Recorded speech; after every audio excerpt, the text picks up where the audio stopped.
बिस्मिल्लाहिर्रहमानिर्रहीम। अस्सलाम वालेकुम साथियों, आज है 24 दिसंबर 2022 और दिन है हफ्ते का।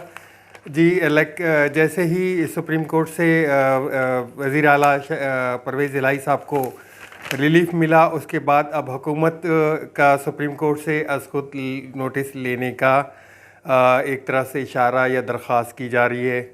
और राना सनाउल्लाह साहब ने मीडिया से बात करते हुए बोला कि मुझे लग रहा है कि जी मंडियां लगने जा रही हैं। वो मंडियां जो आपको याद होगा सिंध असम्बली में लगी थी ख़रीदो फरोख्त की, क्योंकि एक गैप सा मिल गया इनको 11 जनवरी तक का। तो इस दौरान हालांकि जो अदालत है उसकी तरफ से कोई ऐसा वो नहीं है, प्रेशर नहीं है कि आप जो है वो अदम एतमाद पे वोट लें, लेकिन परवेज़ इलाही साहब ने कहा कि हम अदम एतमाद का वोट लेंगे। और हुकूमत जो हुकूमत इमरान खान की जो पंजाब में है, वो ये सोच रहे हैं कि जी अदम एतमाद का वोट लें तो और इसको जल्द से जल्द फारिग करके, ताकि वो जो 11 जनवरी तक का हमारे पास टाइम है उससे पहले ही या उसके फ़ौरन बाद ही हम लोग असम्बलियाँ तहलील कर दें। तो उन्होंने राना सनाउल्लाह साहब ने कहा जी अंदेशा लग रहा है कि नाराज़ अरकान को 2 अरब रुपए रिश्वत देकर ख़रीदा जा रहा है। तो ख़रीदने वाला कौन है? आपका इशारा समझ गए होंगे आप किस तरफ है। वो उनका आगे बयान था कि जी मुझे पंजाब असम्बली पे माशी एक तरह से डाका डालते हुए नज़र आ रहे हैं। भाई उनके तो बंदे पूरे हैं, ख़रीदने तो फिर आप ख़रीदेंगे, क्योंकि उनको तो वो हुकूमत में बैठे हुए हैं। 177 उनके पास पीटीआई के हैं, 10 अरकान उनकी काफ लीग के हैं और वज़ीर आला काफ लीग का है। अगर काफ लीग उनको भी वोट नहीं डालेगी तो फिर तो अल्लाह ही हाफिज़ है, मर्ज़ी है उनकी। क्योंकि वज़ीर आला तो परवेज़ इलाही को ही दोबारा सेलेक्ट किया गया है ना। तो उसके ऊपर ज़रदारी साहब जो है और शहबाज शरीफ, वो चौधरी शहजाद साहब के गोडे घुटने जो है वो छूने के बाद कुछ से थोड़े से एक तरह से नाकाम नज़र आ रहे थे। और आगे चल के मैं और भी बयान करता हूँ आपको। आज सीरियल मीडिया का एक ट्वीट आया है। मैं वो ट्वीट उनके हमेशा जो होता है पीडीएम हुकूमत, नवाज शरीफ की हुकूमत की तरफ ही होता है, लेकिन उन्होंने आज एक बड़ा ज़बरदस्त ट्वीट किया। Run baby run, PDM running from election everywhere, हर जगह से। यानी कि पंजाब जो वो पंजाब में अपना घर समझते थे, पंजाब से भी वो इलेक्शन से भाग रहे हैं। और यही बातें हम कर रहे थे जो अब उनके अपने करने लगे हैं। बात ये कि मैं आपको एक रिपोर्ट पहले दे देता हूँ, काफ़ी पहले, फिर बाद में। पहले तो ये नाना करते रहते हैं, फिर बाद में खुद मानते हैं। मैं कब से आपको कह रहा था कि जी इकॉनमी के हालात बहुत बुरे हैं, इकॉनमी बहुत ख़तरे में जा रही है, चीज़ों की कम हो रही हैं, माली हालात, डॉलर गिर रहा है, टेक्सटाइल की कंपनियां बंद हो रही हैं। ये कहते थे नहीं नहीं नहीं जी ठीक है हम पेमेंट कर लेंगे, हम ये कर लेंगे, हम वो कर लेंगे, और वो आ गया। अभी ये लोग खुद मुंह से बोल रहे हैं। ओपन मार्केट में डॉलर 255 रुपये का, और जो बैंक रेट है वो 225 रुपये का है। और आईएमएफ इन पे प्रेशर डाल रही है। वो चल के मैं आगे आपको मज़ीद बताता चलता हूँ। हमाद अजहर साहब ने एक ट्वीट किया जी, आसिफ जरदारी जो पैसे असम्बली के अरकान को तकसीम करने में मुसलसल नाकाम कोशिश में लगे हुए हैं, उन्हें चाहिए कि अपनी तमाम दौलत वापस कौमी ख़जाने में जमा कराएँ, अल्लाह ताला से माफ़ी मांगें और अपनी बाकी ज़िंदगी नेक कामों में गुजारें। बेशक अल्लाह बख्शने वाला है। तो मुझे इनकी नाकामी का ये एक जो ट्वीट है ये समझ में आ रहा होगा आपको। आगे चलते हैं जी। मोहम्मद अली साहब का एक ट्वीट है। आसिफ जरदारी खाली हाथ लाहौर से एमपीए इंसाफी एमपीए पार्टी छोड़ने के लिए तो दूर की बात, उनसे मिलने के लिए भी तैयार नहीं है। हर कोई बिकाऊ माल नहीं होता, ये जी मीर मोहम्मद अली साहब ने कहा है। और मैं इस पर थोड़ा सा अपना एक वो बताता चलूँ कि जैसे ये ख़बर चली तो काफ़ी एमपीए जो थे वो इमरान खान से मिलने गए। उनमें जो थी अक्सरियत ख़वातीन की थी।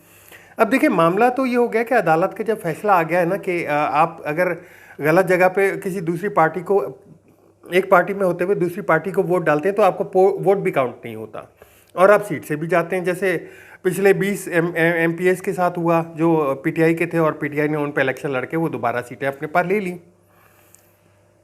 अब वोट नहीं डालेंगे तो वोट भी ज़ाया जाएगा और पार्टी की रुकनीत मतलब एमपीए से भी जाएंगे और इलेक्शन भी हारेंगे। अब पीटीआई के जो लोग हैं उनको तो अपना क्लियर स्टांस नज़र आ रहा है कि उनको आगे इलेक्शन नज़र आ रहा है और वो भी जीतता हुआ नज़र आ रहे हैं। तो वो तो पार्टी छोड़ने के लिए तैयार नहीं है। अब उनको कहा यह जा रहा है कि जी आप बाहर चले जाएं, आप कोई ना कोई बहाना करके मुल्क से बाहर चले जाएं और 5 करोड़ रुपया ले लें। अच्छा, पहले हमें ये लगा कि हम ये ऐसे ही अपनी वो जो है पार्टी को एक अपनी वफादारी शो करने के लिए बोला जा रहा है और वो कह रहा है, तो उस पर इमरान खान साहब ने कहका भी लगाया और उनको बोला कि जी आप पैसे ले लें और फिर बाद में वही करें जो आपने करना है, और उसके बाद ये पैसे जो है गरीबों में बांट दें, कोई मसला नहीं है इसका। लेकिन वो बात काफ़ी हद तक, कुछ हद तक सही थी और काफ़ी जो मेम्बरान हैं उनको कोशिश की जा रही थी कि जी आप बाहर चले जाएं, आप किसी तरीके से ये कर लें। उनकी रकम भी उनको बता दी गई, लेकिन कोई पार्टी का मेंबर जो है वो जाने के लिए तैयार नहीं है, क्योंकि इलेक्शन से ये लोग फरार चाह रहे हैं और इलेक्शन इनको जीतता हुआ नज़र नहीं आ रहा कहीं से भी। इमरान खान के कहने के मुताबिक ये चाहे अभी इलेक्शन कराएं या कुछ अरसे बाद कराएं, अक्टूबर में कराएं, वैसे इनका लग तो ये रहा है कि जी ये अक्टूबर में भी इलेक्शन नहीं कराना चाहते, ये उससे भी आगे भागना चाहते हैं और ये चाहते हैं कि जो है अगले साल में इलेक्शन कराएं ताकि पीटीआई की जो मकबूलियत है उसमें कुछ गिरावट आ सके। तो वो कह रहे थे कि जब भी इलेक्शन कराएंगे आपको हार नसीब होगी और आवाम से जब आप डरेंगे, भागेंगे, तो आप मज़ीद कमज़ोर होते जाएंगे। आगे चलते हैं फवाद चौधरी का बड़ा ज़बरदस्त ट्वीट आया, मैसेज था, इंटरव्यू भी, उन्होंने प्रेस कॉन्फ्रेंस भी की। उन्होंने कहा जी हमारे पास इस वक्त 187 मेंबरान मौजूद हैं और पंजाब असम्बली से एतमाद का वोट लेने जा रहे हैं। खुद काफ लीग के 10 मेंबरान हैं। इस तरह हमारे 187 मेंबरान पूरे होते हैं।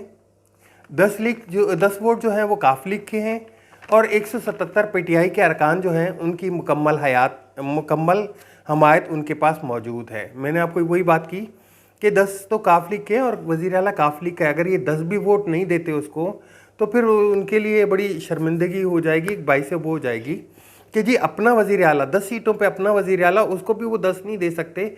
पीटीआई तो उनको 177 पूरे करके दे रही है, 177 वोट उनको दे रही है, तो उनकी तरफ से तो ये पूरा है। और मुझे ये लग रहा है कि आने वाले 1-2 दिनों में ये लोग वोट ले लेंगे, क्योंकि काफ़ी मेंबरान जो उम्रे पे गए हुए थे, जो बाहर ममालिक गए हुए थे, उन सबको मैसेज कर दिया गया है कि वो जल्द से जल्द पाकिस्तान पहुँचें ताकि ये एक तमाद की कार्रवाई जो है वो मुकम्मल कर दी जाए। उनमें से 3-4 तो कुछ कल रात को मेरे ज़राए के मुताबिक पहुँच चुके हैं और कुछ जो हैं वो कल परसों तक पहुँच जाएंगे। मुजम्मिल इस्माइल साहब का एक ज़बरदस्त सर्वे आया है, वो सर्वे आपको मैं पढ़ के सुनाता हूँ कि इस साल जो है वो टैक्स कलेक्शन तकरीबन 30% कम हुई है, एक्सेप्ट दिसंबर की भी कैलकुलेशन आनी है। तो जो मैं आपको बार बार बोलता था कि मुस्लिम लीग नून जो है वो टैक्स कलेक्शन में हमेशा कोई भी हुकूमत कामयाब नहीं रही है पाकिस्तान में, इमरान खान की हुकूमत के अलावा। क्योंकि इससे पहले बेनज़ीर भुट्टो साहिबा को भी मैंने पार्लियामेंट में एक तरह से तकरीर करते सुना है कि जी मुझसे टैक्स कलेक्शन नहीं हो पाती, और वो टारगेट जो था वो पिछले दौरों में कोई 4-4.5 हज़ार अरब रुपए इकट्ठा कर पाते थे और वो टारगेट रखते थे 5.5 हज़ार अरब का, जो पूरा नहीं हो पाता था। इमरान खान ने 5.5 हज़ार का टारगेट भी पूरा किया और अगला टारगेट जो है उन्होंने 8.5 हज़ार अरब रुपए का रखा था, क्योंकि 3.5 हज़ार अरब रुपए जो है हमारे वो सिर्फ सूद की मद में चले जाते हैं। तो जब तक आप ऊपर की आमदनी नहीं बना पाएंगे तो आपकी जो आमदनी है वो तो सूद में चली जाती है, ऊपर से मज़ीद आपको टैक्स लेके गुजारा करना पड़ता है, उधार लेके कर्जे उतारना पड़ते हैं, तो आपका कर्ज तो बढ़ता जाता है, कर्ज इस तरह उतरेगा नहीं। तो इमरान खान ने एक कदम बढ़ के आगे 8.5 हज़ार का टारगेट रखा था, वो जी उनसे वो 30% गिरावट आई है उनमें। अब ये जो गिरावट है, इस गिरावट को आगे देखते हैं कैसे पूरा करते हैं। IMF प्रोग्राम डिलेड, IMF का प्रोग्राम भी डिले हुआ है, क्योंकि उन्होंने आना था अक्टूबर के एंड में, फिर उन्होंने नवंबर की डेट दी, फिर दिसंबर की डेट दी, अब जनवरी में वो कहीं आने के मूड में हैं। लेकिन उससे पहले उन्होंने 65 अरब रुपए का टैक्स लगाने का बोल दिया, जो मैं अपने पिछले व्लॉग में बता चुका हूँ। उन्होंने बोला रेटिंग एजेंसीज आर डाउन, जो हमें रेटिंग एजेंसी देती हैं, जो कल मैंने आपको बताया था, जिस तरह S&P ने हमें जो है वो -B से BBB कर दिया है, CCC+, जो कि एक जंग ज़दा इलाकों को, इसमें सिर्फ 2 मुल्क पे थे पहले, एक था सल्वाडोर था और एक था अपना यूक्रेन जिसमें जंग हो रही है इस वक्त, और तीसरे नंबर पे पाकिस्तान आ गया। तो पाकिस्तान को उन्होंने जंग ज़दा ही करार दिया एक तरह से। क्यों? उन्होंने जो 2 रीज़न बताए, एक तो उन्होंने बढ़ते हुए इन्फ्लेशन और जो ज़र मुबादला के ज़खायर हमारे गिरे, और तीसरा फ्लडिंग बताया हमें उन्होंने। फ्लडिंग पे हम लोग अगर सही तरीके से काबू पा लेते तो हम लोग इस मसाइल से निकल सकते थे, लेकिन फ्लडिंग पे सही से काम नहीं किया गया। अच्छा, उन्होंने आगे चलते हुए बोला कि जी import of basic material stopped, raw material, ठीक है। ये मैं आपको पहले ही बता चुका हूँ कि जी हमारा जो, क्योंकि जब डार साहब आ रहे थे तो उन्होंने एक पहले ही अपना ऐलान कर दिया था कि मैं डॉलर को 190 रुपये पे ले जाऊंगा, और इस वजह से जो रॉ मटेरियल है वो नहीं ख़रीदा कंपनियों ने, क्योंकि उनको इरादा था कि जी अभी तो 230 235 पे चल रहा है और 190 पे गया, हम जो महंगा माल ख़रीदेंगे वो किसको बेचेंगे। तो उन्होंने रॉ मटेरियल ही नहीं ख़रीदा, बेसिक मटेरियल ही किसी के पास नहीं है इस वक्त। और अब इसी वजह से बैठे हुए हैं सारे कि किस रेट पे हम लोग ख़रीदें और कहाँ जाएं। अभी मार्केट में डॉलर भी नहीं है, डॉलर लेते हैं तो वो 265 रुपये का मिलता है, क्योंकि आपको तो एलसी खुलवानी है, एलसी खुल नहीं रही है, रॉ मटेरियल है ही नहीं, एक्सपोर्ट डाउन हो रही है। आगे चलते हुए उन्होंने यही कहा कि export rating both down almost 1 billion in peak, $1 billion her peak में नुकसान हुआ है हमें, ठीक है। रिपोर्ट्स क्राइम राइजिंग, क्राइम की रिपोर्ट्स जो है वो रेज हो रही है। आगे चलते हुए उन्होंने बोला most stock exchange company had notice for closure और रिडक्शन ऑफ प्रोडक्शन, यानी कि हर जितनी स्टॉक कंपनियां हैं उन्होंने या तो अपने जो है जो मार्केटिंग है या जो प्रोडक्शन है उसको रोक दिया है, या उन्होंने उसको शॉर्ट करने का इरादा कर दिया। उसमें मैं आपको काफ़ी लेटर भी दिखाता रहा हूँ कि जी इंडस मोटर ने बंद कर दिया, टोयोटा मोटर ने बंद कर दिया, बलूचिस्तान ने टायर ने बंद कर दिया, टेक्सटाइल कंपनियों ने अपनी एक्सपोर्ट कम कर दी, ये सब हुआ है, ये सब मैंने आपको दिखाया है। उसके आगे चलते हुए उन्होंने बोला almost 2 million job lost only in textile line, 20 lakh लोग जो है वो बेरोज़गार हो चुके हैं। इमरान खान के दौर में 3 सालों में जहां उनका टारगेट था कि मैं तकरीबन 1 करोड़ नौकरियां जनरेट करूंगा, जिसमें से जब उनकी हुकूमत गई तो पहले तो सब यही कहते थे कहाँ नौकरियां, लेकिन बाद में रेटिंग आई कि जी 55 लाख नौकरियां जनरेट हुई थी, 20 लाख तो सिर्फ टेक्सटाइल में बैठ गए आपके घर। टेक्सटाइल कंपनियों में मैं जाता रहता हूँ और यकीन करें सन्नाटे हैं आपको, मैं उन कंपनीज में जहाँ चहल पहल होती थी वहाँ पे सन्नाटे हैं इस वक्त। आगे चलते हुए बोलते हैं इन्फ्लेशन एट वॉप 25%, इन्फ्लेशन जो महंगाई है वो 25% है और आगे मज़ीद जाने वाली है। US dollar touch 255 in open market, 255 रुपये पे डॉलर पहुंच चुका है ओपन मार्केट में। इंटरबैंक में तो इन्होंने रोका हुआ है ना किसी तरीके से 225 रुपये पे, 225 पे। अब जो हमारी रेमिटेंस जो बाहर से आती हैं वो भी नहीं भेजते, वो भी ओपन मार्केट के थ्रू भेजना चाहते हैं। क्यों भाई, 30 रुपये 40 रुपये का फ़र्क है, वो अपने घर वालों को जो पैसे भेज रहे हैं वो 40 रुपये का नुकसान तो नहीं करेंगे पर डॉलर पे। हमारे रेमिटेंस भी इसी वजह से गिर रहा है। आगे चलते हुए उन्होंने बोला स्टेट बैंक के जो ज़र मुबादला है वो 6.1 बिलियन पे रह गए। 7 बिलियन तो हमें इन 3 मुल्कों ने रखे हुए थे एक अमानत के तौर पे, उसमें से भी हम $1 अरब खर्च कर चुके हैं, 6.1 मिलियन डॉलर रह गए। और आगे उन्होंने कहा कि 8.5 billion loan repayment in next 3 months, $8.5 अरब की हमने पेमेंट करनी है अगले 3 महीनों में। ये एक क्लियर शक्ल दिखा दी गई है और ये इनके अपने मुंह से आ रही है अब बातें कि जी हालात इस नहज को पहुंच चुके हैं। जब हम कह रहे थे, मैं आपको पता है इसमें 1 महीने से व्लॉग बना रहा हूं और 1 महीने से बार बार इनको ये इंडिकेशन कर रहा हूं जी, क्योंकि मैं खुद माहिर मंशात नहीं हूँ। मैं इन सब के ट्वीट्स देखता हूँ, इन सब के मैसेजेस देखता हूँ, जिसमें शौकत तरीन ने बार बार प्रेस कॉन्फ्रेंस से की, मुज़म्मिल असलम साहब को मैं रोज़ाना ट्वीट उनके देखता भी हूँ, सुनता भी हूँ और वो नोट भी करता हूँ और उनकी फिगरें आपको आगे भेजता रहता हूँ। आज इमरान खान साहब ने हबीब अकरम साहब को एक इंटरव्यू दिया और इंटरव्यू के कुछ मुंदजात हैं, मैं उनको बताता चलूँ। वो अब उनके मुंदजात रिपीट होते हैं, लेकिन वो एक शक्ल की सूरत में जब भी कोई बयान देते हैं ना, उनका बयान एक लाए अमल की तरफ एक इशारा होता है, वही बातें होती हैं सेम। लोग कहते हैं ना कि जी अब 26 साल से एक ही बंदे को सुन रहे हैं और थकते नहीं हैं। वो देखिए, मैं आपको मेन मसला बताऊं, मेन क्या था। जब पनामा आया तो इन्होंने पार्लियामेंट में आसिफ ख्वाजा साहब ने कहा जी वो खैर है जी, थोड़े दिन ठहर जाओ जी, भूल जाएंगे। वो बोलने नहीं देगा ये बार बार वही याद करा रहा है कि ये मेरा मुल्क लूट के ले गए हो तुम, मैं नहीं छोड़ूंगा तुम्हें, मैं हिसाब लूंगा, मैं इनको भूलने नहीं दूंगा। वो आवाम को बार बार यही याद दिलाता रहता है। वो बार बार एक तकरीर करता है, लोग बड़े शौक से सुनते हैं। आपकी तो ये ख्वाहिश होती है कि जी अगली दफ़ा ये नहीं आएंगे, ऐसा नहीं है, अगली दफ़ा फिर खड़े होते हैं। आपकी उम्मीद खामखा ऐसी खामख्याली बातों पे टिकी हुई है। क्यों? आपकी तकरीर जब सुनो तो आप इमरान खान के ऊपर कह रहे हो, तो उनकी उसकी धज्जियाँ उड़ा रहे हो, तो उसकी यो कोई लाहे अमल दो। मैं बार बार आपसे यही कह रहा था भाई, इसको काउंटर करो। इमरान खान को अगर फाइट करना, काउंटर करो, उसको बोलो भाई ये तुमने 8,500 अरब का रखा था, हम 10,000 अरब रुपए का तुम्हें टारगेट पूरा करके देते हैं टैक्स से। उसने पेट्रोल 150 पे रखा था, आप रशिया से पेट्रोल उठाते और 100 पे लाते, 90 पे लाते, आप बचत करते। जो 8 महीने पीक के थे, इंडिया ने तो उससे पेट्रोल 2% से उठा के 30% पे ले गया अपना। क्रूड ऑयल उठा के उसने अपनी रिफाइनरी में क्रूड को पेट्रोल में चेंज करके उसने रशिया यूरोप को बेचा। उन्हें तो पैसा बनाया, उन्हें तो 30-40 अरब डॉलर यहाँ से कमा लिए। ये कमाने का टाइम था, वो आपने लुटा दिया। अब आप जा रहे हैं तो वो पेट्रोल नहीं दे रहा आपको, अभी इस गिरे हुए रेट पे नहीं दे रहा। अभी तो पेट्रोल खरीदने के पैसे ही नहीं है आपके पास।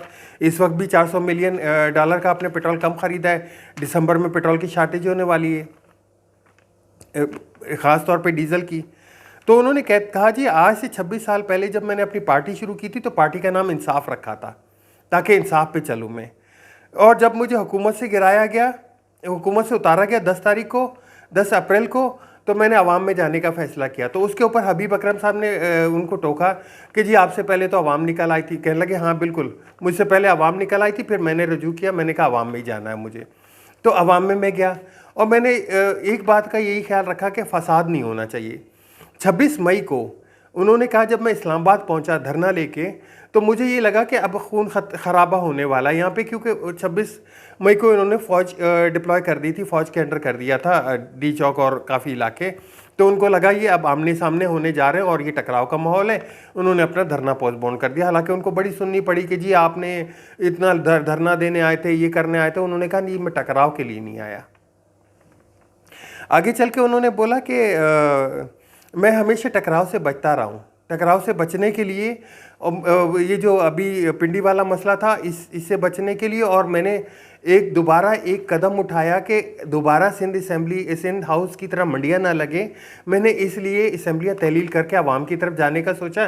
तो एक दफ़ा फिर मुझे दोबारा धकेल दिया गया इसके अंदर। ठीक है, अभी भी मेरी कोशिश ये है कि मैं कोई बंदे नहीं ख़रीद रहा, मेरे पास बंदे पूरे हैं और मुझे तोड़कर असम्बलियाँ तहलील करके मैं इनको इलेक्शन की तरफ ले जाना चाहता हूँ। मेरी उम्मीद ये है कि ये मार्च अप्रैल तक इलेक्शन हो जाएंगे, इससे आगे नहीं जाएंगे। अगर नहीं भी हुए, आगे गए अक्टूबर में, तो भी इनकी हार होगी। ये अवाम के पास जाने से डर रहे हैं, अवाम से इलेक्शन से कतरा रहे हैं ये लोग, ये इलेक्शन से भाग रहे हैं। कब तक भागेंगे?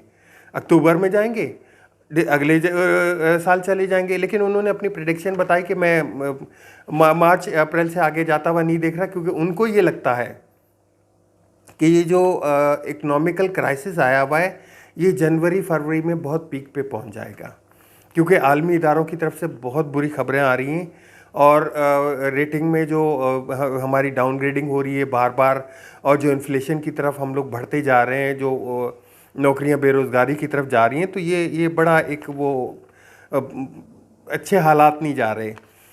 अच्छे हालात से मुराद, मैं इतना सख्त कदम ना आपको मायूस करना चाहता हूं, क्योंकि ऑलरेडी मैं डेली, आप यकीन करेंगे कि मैं कोशिश करता हूं कि कोई अच्छी खबरें आवाम को सामने सुना सकूं या आवाम के ऊपर रख सकूं। एक अच्छा वो चला जाए कि कोई खुशी की खबर तो मिले यार। 8 महीनों से कोई खुशी की खबर ही नहीं मिली है। तो जी उन्होंने एक दफ़ा फिर बोला कि नेल्सन मंडेला का एक बयान, उन्होंने कहा कि जी इंसाफ से ही आप आवाम को गुर्बत से निकाल सकते हैं। ये बहुत बड़ा जुमला मैंने आपको बताया है नेल्सन मंडेला साहब का। क्यों? हमेशा एक सोच होती है कि मैं अपनी आवाम को गुर्बत से निकाल सकूं। ये हर बंदे की होती है, हर बंदे की ख्वाहिश है। बहैसियत पाकिस्तानी मेरी भी ख्वाहिश है कि मेरे पाकिस्तानियों जो हैं वो अमीर हों, वो पैसा कमाएँ। ये यकीन करें, क्योंकि मैं एक, आपको याद होगा हिटलर की एक मिसाल है कि वो एक जो है ना मुर्गा लेके गया, उसके पर उतारे उसने और वो चीखता रहा, जो परिंदा है वो चीखता रहा। तो उसने सारे पर जब उतार लिए, उसको नीचे फेंका, तो और थोड़ा सा बाजरा डाल दिया, वो फिर आ गया उसके पास, वो बाजरा खाने लगा। तो हिटलर ने कहा देखो जिसके पास अनाज होता है या जिसके पास इसकी भूख का इलाज है ये वहीं भागेगा। ये एक सोच है। दूसरी सोच मैं आपको बता देता हूँ। दूसरी सोच, आप रोजाना एक जानवर को खाना डालते हैं ना, वो आपकी मोहब्बत में फिदा होता है। वो आप जैसे ही कदम रखेंगे आप, वो आपके पीछे पीछे चलेगा। तो अपनी आवाम को अमीर होने दें, अपनी आवाम को पैसा बनाने दें। मेन मकसद ये है आपका, जब आवाम पैसा बनाएगी तो आपकी आवाम का मोराल हाई होगा, आपके स्टेटस हाई होगा, अच्छा पढ़ेंगे, अच्छा खाएंगे, अच्छा सोचेंगे और आपके लिए करेंगे। ये दूसरा वे है। तो अपनी आवाम को गुर्बत से निकालें। इस वक्त जो पोजीशन मैं आपको अपने वीलॉग्स में पहले भी बोल चुका हूँ कि हमारी एक जनरेशन की बहुत बड़ा गैप एक आ रहा है, बहुत बड़ा। 100% जो हमारी आवाम है ना, उसमें से 66% जो है यंगस्टर हैं, अंडर 45 हैं। 35-45 के दरमियान 66% है। हमारे उससे ऊपर जो 45 से 50 की, 40 से 50 की जो फिगर है वो तकरीबन 20% की है। और 10% लोग जो हैं वो सिर्फ 55 से 65 साल के हैं, जिनका रोल काफ़ी कम हो गया इस ज़िंदगी से, या 65 से लेकर 80 साल तक हैं। वो 10% भी नहीं है। तो मेजर जो हिस्सा है ना वो आपका यंगस्टर का है। अगर आप ये इस यंगस्टर को काम पे नहीं लगाते तो ये आपके लिए बहुत बड़ी मुसीबत क्रिएट कर देंगे। ठीक है। तो आप देख लें कि पिछले, मैंने आपको 2020 का एक रिकॉर्ड दिखाया था कि 2.5 लाख लोग पाकिस्तान से बाहर गए। 2021 का रिकॉर्ड दिखाया कि 2,10,000 लोग मुल्क से बाहर गए। और ये 8 महीनों में 7.5 लाख लोग गए पाकिस्तान से बाहर जॉब्स ढूंढने के लिए। और ये ड्रेन हम कहेंगे, पढ़ाएं हम लोग, वो डॉक्टर बने, इंजीनियर बने, वो पाकिस्तान की तरक्की करें, वो जाके बेचारे मिडिल ईस्ट में काम कर रहे हैं। कोई बहरीन गया, कोई कुवैत गया, कोई दोहा गया, कोई ओमान गया, कोई इन मुल्कों में गए। 30,000 लोग जो हैं वो सिर्फ यूरोप के, रोमानिया वगैरह के, जर्मनी वगैरह में जा पाए। तो ये ब्रेन ड्रेन है, ये आपका नुकसान है, ये आपको आगे जाके पता चलेगा। उन्होंने आगे चलते हुए बोला कि मैं अदलिया को स्टैंड लेना होगा रूल ऑफ लॉ के लिए, इंसाफ के लिए, और जब इंसाफ आएगा तो ही जो है गुर्बत का खात्मा हो सकेगा। और ये वाकई मैं इस बात पे काफ़ी बिलीव करता हूँ कि आपकी ज़िंदगी में रूल ऑफ लॉ आना चाहिए। रूल ऑफ लॉ, क्योंकि जब आप बाहर जाते हैं ना तो इंसानियत की बहुत बड़ी एक कह लें कि आपको इज़्ज़त दी जाती है कि यार ये इंसान है। आप यकीन करें कि आप जब पाँव रोड पे रखते हैं तो आसपास ट्रैफिक रुक जाता है। जो रोड पेडिस्ट्रियन को वहाँ हिट करता है उसके लिए बड़ा वो खौफनाक वहाँ पे कानून है। रॉन्ग वे पे चलने के बहुत ख़तरनाक कानून है वहाँ पे, इरादा कत्ल में ले लेते हैं सीधा सीधा। पाकिस्तान में ऐसा कुछ भी नहीं है। तो रूल ऑफ लॉ उठेगा तो इंसानियत की एक इंसान की जो वैल्यू है वो बरकरार होगी। आगे उन्होंने एक बहुत ज़बरदस्त जुमला बोला है, वो अदलिया के हिसाब से कहने के बाद उन्होंने एक और आज ऐड किया है कि ISI को वो देखना चाहते हैं कि वो नैब की मदद करे ताकि डॉलर मुल्क से बाहर ना जा सके, डॉलर मुल्क से बाहर कम जाए, क्योंकि डॉलर की शॉर्टेज की वजह से ही तो हम इस मुसीबत में फंसे हुए हैं। इसहाक डार साहब ने भी ये कहा कि डॉलर जी स्मगल हो रहा है, और ये जो बाहर जाके प्रॉपर्टियां बनाई हैं तो वो कैसे डॉलर गया है, यहीं से पाकिस्तान से ही डॉलर गया है ना किसी तरीके से। तो उनका ये कहना था कि जी मैं चाहता हूँ कि ISI जो है वो नैब के साथ मिल के डॉलर को या इन चीज़ों को या माफियाज को रोके। क्योंकि आप पाकिस्तान में जब आप लॉ लगा देंगे ना, आप कानून तगड़ा कर देंगे। क्यों, आप देखिए बहुत से ओवरसीज़ पाकिस्तानी यहाँ से कोई प्लाट ख़रीदते हैं तो कब्ज़ा हो जाता है, कोई चीज़ खरीदते हैं तो कब्ज़ा हो जाता है। वो पाकिस्तान पैसा किस किस चीज़ के लिए भेजें जब आप यहाँ पे एक, और ISI मैं हमेशा अपनी पाक फ़ौज की तारीफ़ करता हूँ और इस मामले में बेहतरीन इदारा है। और उन्होंने भी आज यही बात दोहराई कि जी इस बेहतरीन इदारे को मैं एक तरह से नैब के लॉज में लाना चाहता हूँ कि नैब को वो एक तरह से कंट्रोल से मुराद उसको गवर्नेंस को टाइट करने का वो बोल रहे हैं कि जी डॉलर को बाहर। उन्होंने अपनी हुकूमत का जिक्र करते हुए कहा कि मेरी 3.5 साल की हुकूमत में 10 अरब डॉलर की प्रॉपर्टीज़ जो है वो सिर्फ दुबई में ख़रीदी गई। तो डॉलर यहाँ से गया था ना, उनकी अपनी हुकूमत में उन्होंने अपना देखें एक इतराफ़ वो करते हुए कि भाई मेरी हुकूमत में डॉलर यहाँ से निकला है। 10 अरब डॉलर की सिर्फ दुबई में प्रॉपर्टीज़ खरीदी गई हैं, बाकी तो और कहाँ कहाँ क्या क्या खरीदी गई हैं वो तो और रिकॉर्ड है, सिर्फ दुबई में उन्होंने बताया। अगर ये 10 अरब डॉलर ना निकलता तो आपको याद होगा कि जून 2021 में हमारे जो रिज़र्व बैंक थे वो 24 अरब डॉलर के थे। 10 अरब ये डॉलर डाले सिर्फ दुबई वाले, तो 34 अरब डॉलर पे हैं। और हमारा एक आइडिया ये था कि 2025 तक इमरान खान 50 अरब डॉलर तक इसको ले जाएंगे आराम से। और उन्होंने ये बात कही कि अगर मेरी ये एक अमली कामयाब हो जाती है कि आईएसआई नैब के साथ मिलकर इन लॉस को तगड़ा करे और ये माफियाज को कंट्रोल करे, तो आप देखेंगे कि बाहर से इन्वेस्टर आना शुरू हो जाएंगे। बाहर से तकरीबन को 500 अरब डॉलर की इन्वेस्ट हो सकती है यहाँ पे। और अगर ये इन्वेस्ट हो गई तो हमें डॉलर लेने की ज़रूरत ही नहीं, डॉलर की भीख मांगने की ज़रूरत भी नहीं, ना हमें उधार उठाने की ज़रूरत है, ना हमें मज़ीद टैक्सेस लगाने की ज़रूरत है। ये तो बहुत अच्छा एक उन्होंने आइडिया दिया है। अब देखें इस आइडिया पे कहाँ बात चलती है, कहाँ तक जाती है। उन्होंने आगे बढ़ते हुए बोला कि जी मैं अब आया तो मैं गवर्नेंस सिस्टम को तगड़ा करूँगा, बड़ों को रूल ऑफ लॉ के लिए नीचे लाऊंगा, ताकि बड़े जो हैं वो जो बड़े क्रिमिनल हैं या जो टैक्स चोर हैं उनको मैं नीचे लाऊं। इसके ऊपर उन्होंने दोबारा हबीब अकरम साहब ने बोला कि आप फिर दोबारा वही बयान दे रहे हैं। फिर एक तरह से वो लोग डर जाएंगे कि जी आप हुकूमत में आएंगे, फिर घोड़े पे चढ़े हुए आएंगे कि जी अब मैं फिर दोबारा। बोला नहीं, ऐसा नहीं, कि मैं एक रूल ऑफ लॉ कायम करना चाहता हूँ। जब तक रूल ऑफ लॉ कायम नहीं होगा तो मैं आप हुकूमत को संभाल नहीं सकते, आप लोगों को गुर्बत से नहीं निकाल सकेंगे। उन्होंने आगे चलते हुए काफली को के ऊपर बात करते हुए कहा, क्योंकि मैं अक्सर ये बात हो रही है अभी कि काफली को उन्होंने दोबारा अपना, और काफली के इनके साथ जो है सीट एडजस्टमेंट भी कर रही है। इमरान खान साहब पहले भी बोल चुके थे कि मैं किसी के साथ मिलके हुकूमत नहीं करना चाहता, लेकिन काफली के लिए उन्होंने नरमगोश अख्तियार किया और बोला कि हमारे इत्तेहादी हैं, हमारा साथ दिया इन्होंने, और हम इनको कायल कर रहे हैं कि हमारे जो है एक ही निशान पे इलेक्शन लड़ लें। तो अभी उनके साथ बातचीत चल रही है और उनको तैयार करने की कोशिश की जा रही है कि वो हमारे निशान पे इलेक्शन लड़ लें, लेकिन उनका अपना एक मौक़िफ़ है कि जी उनके अपने जो वोटर हैं फिर वो उनसे दूर हो जाएंगे।